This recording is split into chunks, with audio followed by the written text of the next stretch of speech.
बेशक आज के दौर में पॉडकास्ट की बात होती है, लेकिन ब्रॉडकास्ट का मुकाबला अब भी नहीं है। हर साल 23 जुलाई को नेशनल ब्रॉडकास्ट डे मनाया जाता है। इस दिन 1927 में इंडियन ब्रॉडकास्टिंग कंपनी बनी थी। देश में जून 1923 में पहला रेडियो प्रसारण बॉम्बे से शुरू हुआ था। इसके बाद कोलकाता में रेडियो सर्विस शुरू हुई।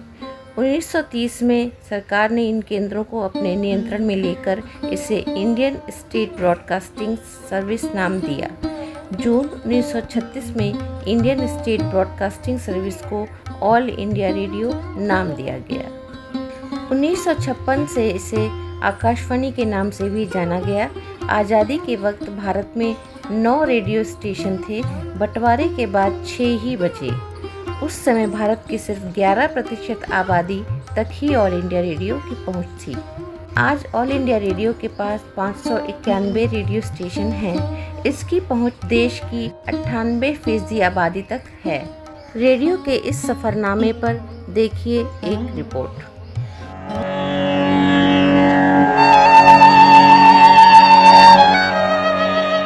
याद कीजिए रेडियो की यह सिग्नेचर ट्यून।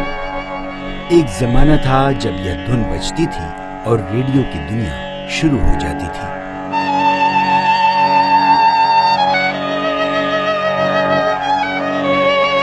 अपने देश में 1923 में सबसे पहले रेडियो का प्रसारण शुरू हुआ। 1927 में इंडियन ब्रॉडकास्टिंग कंपनी बनी और 1930 में सरकार ने इसका अधिग्रहण कर लिया और इसका नाम इंडियन स्टेट ब्रॉडकास्टिंग सर्विस कर दिया गया।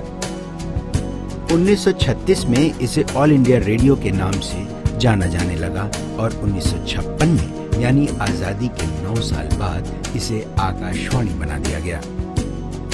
1952 से रेडियो सिलोन पर शुरू हुए फिल्मी गीतों के मशहूर कार्यक्रम गीतमाला की लोकप्रियता को देखते हुए 1957 में विविध भारती का प्रसारण शुरू हुआ और धीरे धीरे विविध भारती के पंचरंगी कार्यक्रमों ने रेडियो की दुनिया में धूम मचा दी।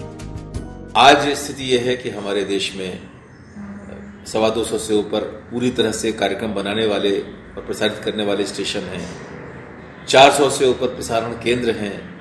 600 से ऊपर ट्रांसमीटर हैं। उस समय शुरुआत में शॉर्ट वेव और मीडियम वेव यही 2 मुख्य रूप से प्रसारण की तकनीकें थीं। उसमें आगे चल करके एफएम जुड़ा। लेकिन आज का रेडियो पहले वाला नहीं रहा। निजीकरण और प्राइवेट एफएम चैनलों के इस दौर में आज देश भर में करीब 250 एफएम स्टेशंस हैं और जाहिर है बदलती तकनीक और प्रेजेंटेशन के नए तौर तरीकों ने आकाशवाणी की परंपरागत शैली, भाषा और प्रस्तुतिकरण को भी प्रभावित किया है। आकाशवाणी के कुछ एक कार्यक्रम ऐसे हैं अभी भी, या विविध भारती के कुछ कार्यक्रम या कुछ आवाजें ऐसी हैं जिन्हें सुनने की हम प्रतीक्षा करते हैं और अच्छा लगता है। कई बार बहुत अच्छी बातें भी आ जाती हैं। अब धीरे धीरे क्या हो गया है, हमें विज्ञापनों की भीड़ में से टटोलना पड़ता है कि ये नगीना है, इसको पकड़ लो। रेडियो के सबसे बड़े नाम और अपनी आवाज की बदौलत दुनिया में छा जाने वाले अमीन सयानी साहब खुद रेडियो की बदलती दुनिया को कुछ यूं देखते हैं। उस जमाने में रेडियो का स्तर इतना ऊंचा था कि देश में जो सबसे बड़े राइटर्स थे, प्रेजेंटर्स थे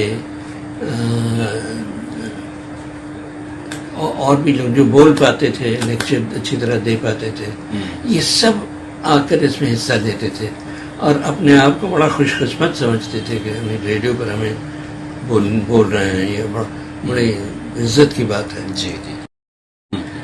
तो उस जमाने का जो दौर का जो जमाना था रेडियो का, लाजवाब था। अब आजकल का जो जमाना आ गया है ना जी, उसमें रेडियो तो क्या हर चीज बिगड़ रही। लेकिन आकाशवाणी के वरिष्ठ अधिकारी मानते हैं कि एफएम चैनल की शुरुआत सबसे पहले 1977 में आकाशवाणी नहीं की थी, लेकिन 2001 के बाद से निजी एफएम चैनलों के आने के बाद स्थितियां बदली और आकाशवाणी को भी बदलना पड़ा। इसने हमें यह एहसास कराया, हमारे बहुत से मित्रों को, कि भाई उस कंटेंट को भी आपको प्रस्तुत करने के तरीके में एक नवाचार लाना होगा, एक नए ढंग की ताजगी लानी होगी।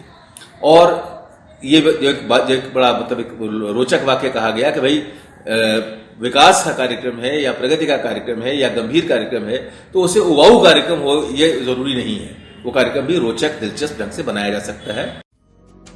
बेशक रेडियो की दुनिया वक्त और तकनीक के साथ बदली हो, लेकिन आज भी इसकी पहुंच 98% आबादी तक है। रेडियो के श्रोताओं के मन की बात चाहे जो हो, लेकिन बदलते दौर में भी रेडियो नए नए रूपों में और डिजिटल तकनीक के साथ मनोरंजन और सूचनाओं के तमाम माध्यमों के बीच सबसे असरदार माध्यम है।